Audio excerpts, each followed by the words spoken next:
Hello everybody. We'll be discussing the subject steel structure design using limit state method. So far we've discussed the basic terminology, steel as a structural material, advantages of steel and disadvantages of steel. In this lecture we'll be discussing stress strain curve for mild steel. अगर आप देखें तो ये stress strain curve है mild steel के लिए, जिसमें हमने एक्स एक्सिस पे स्ट्रेन रिप्रेजेंट किया है और वाई एक्सिस पे स्ट्रेस को रिप्रेजेंट किया है। ये पाथ शो कर रहा है जो स्टील फॉलो करेगा जब आप उस पर एक टेंसाइल स्ट्रेस एक्सर्ट करेंगे और किस तरीके से स्ट्रेन वो एक्सपीरियंस कर रहा है। अगर आप फर्स्ट पोर्शन देखें तो फर्स्ट पोर्शन में ओ ए हमारे पास एक स्ट्रेट लाइन आती है। जब भी हम स्ट्रेट लाइन बोलते हैं तो स्ट्रेट लाइन क्यों आ रही है? क्योंकि इससे हमें पता चल रहा है कि स्ट्रेस जो है वो डायरेक्टली प्रोपोर्शनल टू स्ट्रेन है, तभी लाइन कैसी है? स्ट्रेट लाइन है। इनडायरेक्टली हम क्या बोल सकते हैं कि पोर्शन ओ ए में स्टील कौन सा लॉ ओबे कर रहा है? हुक्स लॉ को ओबे कर रहा है, which states simply that stress is directly proportional to strain. अगर आप देखें इस पॉइंट ए को तो हम इसे बोल रहे हैं प्रोपोर्शनैलिटी लिमिट। प्रोपोर्शनैलिटी लिमिट मतलब कि स्ट्रेस जो है यहाँ पे that is it will be directly proportional to strain. तो ये हो गई हमारी प्रोपोर्शनैलिटी लिमिट। इसको डिफाइन करने का ये मतलब है कि अगर आप पॉइंट ए के बियॉन्ड जाएंगे, इसके आगे जाएंगे, तो आपको ये रिलेशनशिप ट्रू नहीं मिलेगा। मतलब पॉइंट ए के आगे स्ट्रेस जो है वो स्ट्रेन के डायरेक्टली प्रोपोर्शनल नहीं रहेगा। अब आते हैं पॉइंट बी पे। पॉइंट बी जो है वो पॉइंट ए के काफी क्लोज है और पॉइंट बी को हम बोल रहे हैं elastic limit. Elastic limit means कि यहाँ पे ये जितने भी लॉज ऑफ इलास्टिसिटी हैं उनको यहाँ तक ओबे कर रहा है, बट पॉइंट बी के बाद जब आप आगे इसके बियॉन्ड जाते हैं पॉइंट बी के, तो वहां पे अब वो इलास्टिक बिहेवियर शो नहीं करेगा। पॉइंट बी तक स्टील इलास्टिक बिहेवियर शो कर रहा था, बट इसके बियॉन्ड वो इलास्टिक बिहेवियर शो नहीं करेगा। तो इसलिए हम इनडायरेक्टली क्या बोल सकते हैं कि पॉइंट बी के आगे जो डिफॉर्मेशन होगी वो डिफॉर्मेशन कैसी होगी? प्लास्टिक डिफॉर्मेशन होगी। पॉइंट बी तक जो डिफॉर्मेशन हो रही थी वो इलास्टिक हो रही थी, और जैसे ही आप पॉइंट बी से आगे जाएंगे वो डिफॉर्मेशन कैसी होने लगेगी? प्लास्टिक डिफॉर्मेशन होने लगेगी। इसीलिए अगर आप देखें पॉइंट बी तक का जो रीजन है उसे हम बोल रहे हैं elastic region. So point B defines the elastic limit. अब हम डायग्रामेटिकली भी देख रहे हैं कि पॉइंट ए और पॉइंट बी काफी क्लोज हैं, और मोस्टली जब हम एक्सपेरिमेंटली इस ग्राफ को ट्रेस करने की कोशिश करते हैं तो हमें ये दो डिफरेंट पॉइंट्स ना मिलकर जस्ट एक सिंगल पॉइंट मिलता है। ये एक सिंगल पॉइंट की तरह एक्ट करता है। So it is assumed that point A and point B are coincident, मतलब ये एक ही पॉइंट पे एक्ट कर रहे हैं। हम जनरली क्या मानते हैं कि इलास्टिक लिमिट और प्रोपोर्शनैलिटी लिमिट क्या कर रही है? कोइंसाइड कर रही है। क्यों? क्योंकि ये बहुत डिफिकल्ट होता है इनको डिटरमिन करना अलग अलग से।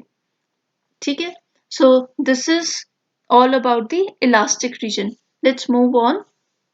अगर हम देखें तो इस पॉइंट बी के बाद हमारे पास थोड़ा सा जो पीक है वो एक ऑब्टेन होगी, और उस पीक को हमने क्या नाम दे दिया है? C dash. उस सी डैश को बोला जाता है upper yield point. Upper yield point, और फिर अगर आप देखें तो एक शार्प डिक्लाइन है, और फिर स्लाइट राइज के बाद आपके पास एक सी पॉइंट आता है which is known as lower yield point. So ये दोनों ही पॉइंट्स इंपॉर्टेंट है। सी डैश बोलते हैं हम अपर यील्ड पॉइंट को, और सी बोलते हैं हम लोअर यील्ड पॉइंट को। सो सी डैश और सी हमें कब मिलते हैं? अगर आपने जो टेंसाइल स्ट्रेस या टेंसाइल लोड जो आप अप्लाई कर रहे हैं इस ग्राफ को ऑब्टेन करने के लिए, अगर आपने वो लोड रैपिडली अप्लाई किया है तो आपको क्या मिलेगा? अपर यील्ड पॉइंट। अगर आप उसको ग्रेजुअली अप्लाई कर रहे हैं तो आपको क्या मिलेगा? Lower yield point. सो ये जो अपर यील्ड पॉइंट और लोअर यील्ड पॉइंट है ये डिपेंड कर रहा है कि आप लोड किस स्पीड से अप्लाई कर रहे हैं। अगर आप रैपिडली अप्लाई कर रहे हैं तो हमें सी डैश मिलेगा, अगर आप ग्रेजुअली अप्लाई कर रहे हैं तो हमें सी ऑब्टेन होगा। एट दिस पॉइंट मतलब मोस्टली हम कौन से पॉइंट को फोकस करते हैं? लोअर यील्ड पॉइंट पे फोकस करते हैं। कई बारी हम जब ग्राफ बनाते हैं तो हम सी डैश को कम्प्लीटली स्किप कर देते हैं और हम डायरेक्टली किस पॉइंट पे आ जाते हैं, point C, that is lower yield point पे आ जाते हैं, जिसको कई बार हम सिर्फ यील्ड पॉइंट से भी रिप्रेजेंट करते हैं. So at this point, that is point C, there is a definite increase in strain without any further increase in stress. तो यहाँ पे क्या हो रहा है point C पे, अगर आप देखें कि strain, there is a definite increase in strain. अगर आप इस point को देखें तो strain में काफी increase हो रहा है, जबकि stress क्या है, constant है. अगर हम इससे point देखें तो ये मेरा stress है, जो स्ट्रेस कांस्टेंट रह रहा है थ्रू आउट, यहाँ से लेके यहाँ तक स्ट्रेस कैसा रह रहा है, सेम रह रहा है. पर स्ट्रेन क्या कर रहा है, स्ट्रेन तो इंक्रीज कर रहा है. तो वो बोल रहा है कि there is a definite increase in strain without any further increase in stress. अब इस स्ट्रेस को, जो लोअर यील्ड पॉइंट, जैसे मैंने आपको बोला कि हम मोस्टली सी डैश को इग्नोर कर देते हैं और डायरेक्टली सी पे फोकस करते हैं. So this point is also known as the lower yield point. और यहाँ पे इस स्ट्रेस, जो हम स्ट्रेस एक्सपीरियंस कर रहे हैं, इस स्ट्रेस को क्या बोला जाता है, यील्ड स्ट्रेस. तो मैं इस स्ट्रेस को बोल सकती हूँ F Y. This is my yield stress, F Y. Clear. और फॉर माइल्ड स्टील इस एफ वाई की वैल्यू कितनी होती है, 250 newton per millimetre square. I am sorry, ये होगा 250 newton per millimetre square. Next है OC. अब हम OC को जब हम डिस्क्राइब करेंगे तो वो बताता है इलास्टिक बिहेवियर ऑफ स्टील. अब ये OC जो लाइन है, the constant of proportionality is referred to as the modulus of elasticity, जिसको हम और क्या बोलते हैं, Young's modulus of elasticity, and is measured as the slope of the curve OC. तो अगर आप OC को एक डॉटेड लाइन से या किसी एक कर्व से ज्वाइन करते हैं तो इसकी जो स्लोप है, वो स्लोप आपको क्या दे रही है, वो स्लोप आपको मॉड्यूलस ऑफ इलास्टिसिटी की वैल्यू दे रही है. मॉड्यूलस ऑफ इलास्टिसिटी को हम और क्या बोलते हैं, यंग्स मॉड्यूलस. और मॉड्यूलस ऑफ इलास्टिसिटी क्यों इंपॉर्टेंट है, क्योंकि it is a measure of stiffness of steel. ये हमने लास्ट लेक्चर में भी देखा था कि ये जो ये OC लाइन है, इसकी जो स्लोप है वो आपको मेजर दे रही है मॉड्यूलस ऑफ इलास्टिसिटी की. और मॉड्यूलस ऑफ इलास्टिसिटी क्या बता रहा है आपको, स्टिफनेस ऑफ द मटेरियल के बारे में. So this OC describes the elastic behaviour of steel. Next is CD. CD क्या है, CD इज द पोर्शन जहां पे यील्डिंग हो रही है. यील्डिंग का मतलब है कि जो स्ट्रेस है वो कांस्टेंट रहेगा, बट स्ट्रेन जो है वो क्या करेगा, वो कॉन्टिन्यूसली इंक्रीज करेगा. जैसे यहाँ पे हम देख सकते हैं CD के अलोंग स्ट्रेस क्या है, कांस्टेंट है. स्ट्रेस की वैल्यू है इक्वल टू एफ वाई, पर स्ट्रेन जो है, स्ट्रेन कॉन्स्टेंटली इंक्रीज कर रहा है. सो CD रिप्रेजेंट करता है प्लास्टिक यील्डिंग. इसे हम बोलते हैं प्लास्टिक यील्डिंग क्योंकि ये वापस नहीं होने वाली है. जो यहाँ पे स्ट्रेन डेवलप हो जाएगा वो स्ट्रेन परमानेंट रहेगा, वो खत्म नहीं होगा एक बार आप स्ट्रेस अगर उसको रिमूव कर देंगे तो. So it is the strain which occurs after the yield point with no increase in stress. कौन सा स्ट्रेन है, ये वो स्ट्रेन है जो अकर करता है यील्ड पॉइंट के बाद. यील्ड पॉइंट हमने जैसे बोला कि C पॉइंट को हम क्या मान लेते हैं, yield point, simply C dash को हम इग्नोर कर देते हैं. सो यील्ड पॉइंट के बाद जो स्ट्रेन अकर कर रहा है जब स्ट्रेस क्या है, कांस्टेंट है, तो उसे हम क्या बोल रहे हैं, plastic yielding. The increase in strain without increase in stress prevents premature failure. अब ये प्रॉपर्टी है स्टील की, ये हम क्यों इस पे फोकस कर रहे हैं, क्योंकि ये प्रीमैच्योर फेलियर प्रिवेंट करता है. ये कैसे करता है प्रिवेंट, इसी प्रॉपर्टी, इसी यील्डिंग को हम क्या बोलते हैं, ये एट्रीब्यूट करता है डक्टिलिटी पे. कि जो डक्टिलिटी हम बात करते हैं बहुत बार कि steel is a ductile material, तो वो डक्टिलिटी क्या है एक्चुअल में, वो ये प्लास्टिक यील्डिंग जो स्टील हमें एग्जिबिट कर रहा है, शो कर रहा है, वही क्या बता रहा है कि स्टील कैसा मटेरियल है, डक्टाइल मटेरियल है. अब ये प्रीमैच्योर फेलियर कैसे प्रिवेंट करता है, जब स्टील ये पोर्शन में यील्डिंग एक्सपीरियंस करता है तो उस टाइम पे स्टील क्या कर रहा होता है, रीडिस्ट्रीब्यूट कर रहा होता है जो भी स्ट्रेस वो एक्सपीरियंस कर रहा है। जो भी हम स्ट्रेस एक्सपीरियंस कर रहे हैं वो एक पॉइंट पे ना होके वो डिफरेंट डिफरेंट पॉइंट्स में डिस्ट्रीब्यूट हो रहा है, रीडिस्ट्रीब्यूशन हो रहा है जो भी स्ट्रेस वो पॉइंट एक्सपीरियंस कर रहा है। और while that stress is being redistributed तो स्टील क्या कर रहा है, यील्ड कर रहा है।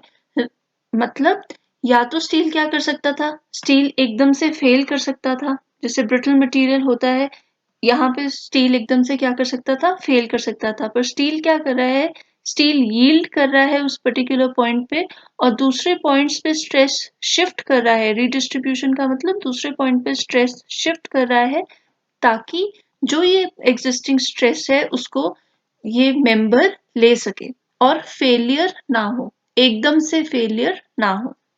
ठीक है, so the total strain in the range C D, जो यहाँ पे हम स्ट्रेन एक्सपीरियंस कर रहे हैं सी डी की रेंज में, it is almost 10 to 15 times of the strain at the yield point. यहाँ पे डायग्रामेटिकली इतना क्लियर नहीं है बट अगर मैं रिप्रेजेंट करूं इसको स्ट्रेन अपसाइलम 1 से, तो हम बोल सकते हैं कि ये स्ट्रेन है अप्रोक्सीमेटली अपसाइलम 2, ये स्ट्रेन अपसाइलम 2 है।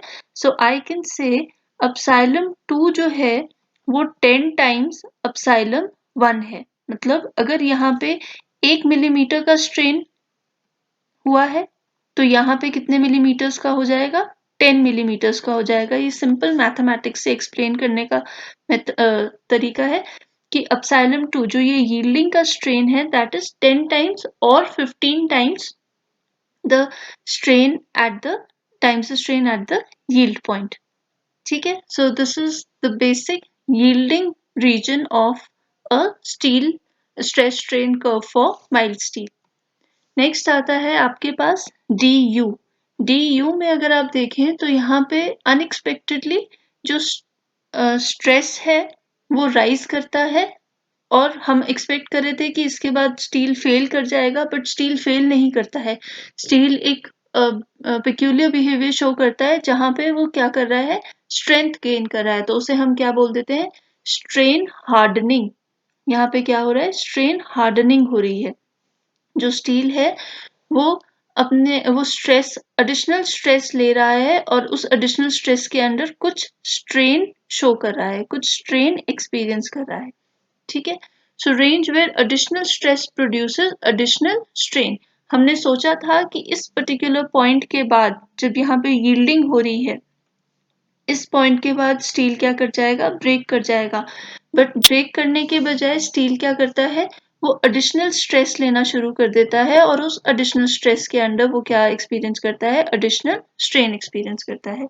हाउएवर हम इस पोर्शन ऑफ द कर्व को, स्ट्रेस स्ट्रेन कर्व को स्ट्रक्चरल डिजाइन में यूज नहीं करते हैं। एक टाइप से आप बोल सकते हैं कि हम ये फैक्टर ऑफ सेफ्टी ले रहे हैं। हमें पता है कि जो स्टील है वो स्ट्रेन हार्डनिंग एक्सपीरियंस करेगा बट हम उसको अपने डिजाइन में इंक्लूड नहीं करते हैं। ये हमारे लिए क्या हो जाता है, ये इंक्रीज इन स्ट्रेस जो है ये एक टाइप से फैक्टर ऑफ सेफ्टी की तरह एक्ट करता है। दिस जस्ट शोज कि फेलियर इमीडिएटली नहीं होगा, अभी जो स्टील है वो कुछ स्ट्रेंथ गेन करेगा और उसके बाद फेल करेगा। So point you is the ultimate stress. Ultimate stress means कि इससे ज्यादा स्ट्रेस स्टील नहीं ले सकता, चाहे आप स्ट्रेन हार्डनिंग रीजन की बात करें, चाहे आप किसी भी रीजन की बात करें, इस पॉइंट से ज्यादा या इस वैल्यू से ज्यादा स्ट्रेस जो है वो स्टील नहीं ले पाएगा और इसको हम रिप्रेजेंट करते हैं एफ यू से। So corresponding this corresponds to the ultimate load. अब यू एफ जो है वो नेकिंग जोन है। नेकिंग जोन मतलब after reaching the ultimate tensile stress. Ultimate tensile stress क्या है, F U, a localised reduction of cross section of specimen called necking takes place. यहाँ पे क्या हो रहा है, जो लोकलाइज्ड रिडक्शन है क्रॉस सेक्शन की वो अकर करेगी, इस तरीके से एक नेक फॉर्म हो जाएगी स्टील में। यहाँ पे अगर आप देखेंगे तो क्रॉस सेक्शन कुछ है अगर मैं इस क्रॉस सेक्शन को बोलूं क्रॉस सेक्शन ए, इस पोर्शन में भी क्रॉस सेक्शन क्या है, क्रॉस सेक्शन ए, बट ये जो सेंट्रल पोर्शन है, इस पोर्शन में जहां पे नेकिंग हो रही है, आप देख सकते हैं कि क्रॉस सेक्शन क्या कर गया है, रिड्यूस कर गया है। इसे हम बोल सकते हैं ए डैश। तो इस पोर्शन, इस रीजन को हम क्या बोलते हैं, नेकिंग। तो यहाँ पे जो क्रॉस सेक्शन है वो रिड्यूस करेगा और इसको क्या बोला जाएगा, नेकिंग। अल्टीमेटली पॉइंट एफ पे हम पहुंच जाएंगे और पॉइंट एफ पे जाके क्या हो जाएगा, जो स्टील है वो ब्रेक कर जाएगा। और यहाँ पे जो फेलियर होता है, जब नेकिंग के बाद जो फेलियर होता है, वो फेलियर जनरली ब्रिटल फेलियर होता है। सो यहाँ पे स्टील ब्रेक कर जाएगा and this load will be known as breaking load. जो एफ को कॉरेस्पॉन्डिंग लोड है, that is the breaking load या breaking stress. So this is how a steel wire or rod behaves under stress. यहाँ पे जैसे tensile stress, और ये उसका मैप है जब हम उसको स्ट्रेन के साथ कंपेयर करते हैं। एक और चीज जो देखने वाली है, इस रीजन को हमने बोला इलास्टिक रीजन, फिर हम बोल रहे हैं यील्डिंग सी से डी, फिर हम बोल रहे हैं स्ट्रेन हार्डनिंग डी से यू, यू से एफ हम बोल रहे हैं नेकिंग। और अगर आप देखें जो ब्रॉडर हमने इसको डिस्ट्रीब्यूशन करी है, तो यील्ड पॉइंट तक जो स्ट्रेन है उसे बोला जा रहा है इलास्टिक बिहेवियर, और यील्ड पॉइंट के बाद जो स्ट्रेन है उसे हम क्या बोल रहे हैं, plastic behaviour. So this is important, yield point तक इलास्टिक बिहेवियर है और यील्ड पॉइंट के बाद कैसा बिहेवियर है, plastic behaviour. So I hope आपको stress strain curve for mild steel clear हुआ होगा. In the next lecture we'll be discussing the stress strain curve for HYSD steel bars. Thank you and stay tuned.